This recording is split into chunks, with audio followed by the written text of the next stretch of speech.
Let's take a look at the last progression of our elevation drill for backstroke right arm only. So in this version, our athletes are going to have no pieces of equipment. We've used blades before, we've used fins and blades and fins only. So now your athlete should be kind of ready. All right, so first thing here we want to do is take a look at the starting position. Head positioning here is really, really nice. Head's about halfway under, halfway under. Eyes here are in a really, really good spot up on the ceiling. Chin here is also in a really good spot. We look up here for the setup of the hands. That means we are right here on top of the shoulder. And what we really like, the non-stroking arm here, the hips and shoulders are popped, while the stroking arm, the hips and shoulders here are going to be in the water. So we're going to be setting up for a really, really nice catch. Here we're going to pull underwater. We'll take a look closer at the underwater portion of this a little bit later toward the end of the video when we take a look at the underwater part. But here, as we're rotating, the opposite side is down. Our stroking arm, our right arm only, is now popped up. And what we're going to see is the arm coming up here. When it gets to be about the eye level, then what we want to do is really focus on elevating right there as that hand turns, so that just that shoulder, everything feels like it's moving in a very, very upward direction.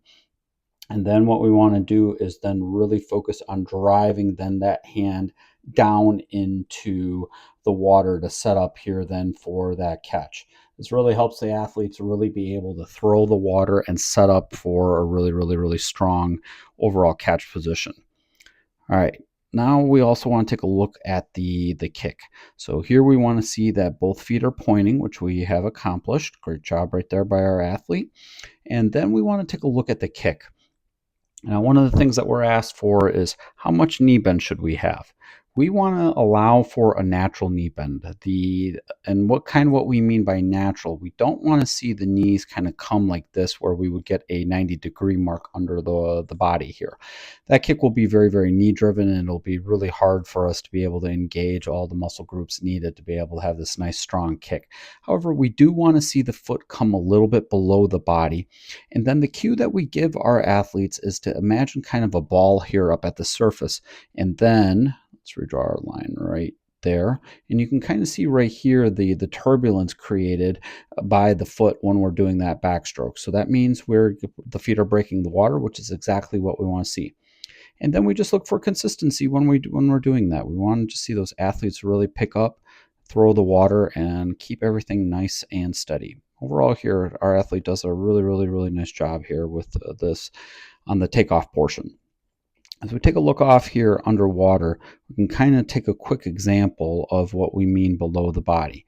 Here we can kind of see that left foot a little bit below, and then we're going to kick up, and we kind of see that the foot disappears above the surface of the water there. So again, really, really nice job here by our athlete. On the return view here, we want to look for those same things. And here's a great example of getting that elevation. See that up here as we're going here? So from there to there, we're really feeling that elevation here by our athlete. We want to make sure, again, head is nice and steady. Eyes are up here on the ceiling. Non-stroking arm here is going to be set in the water, meaning this side here is popped. And then we want to just drive in, entering in here on top of the shoulder. Again, really nice job here done by our athlete. And we just keep repeating that. Also make sure that we keep looking. So here we're not as strong on the kick here. So this would be some feedback that we would want to give to the athlete. Just make sure that those feet are also giving that nice level of complementary speed. As we shift here to the underwater portion, we're going to take a look just at that catch.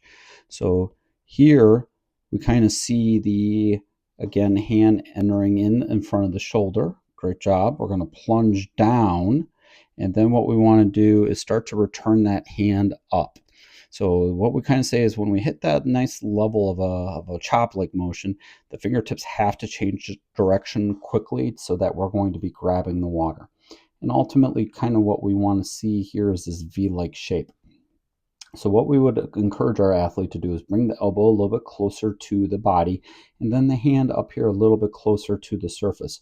Doing those things is going to really help the athletes, or in this case, your athletes, to be able to really grab that water and then really then drive through.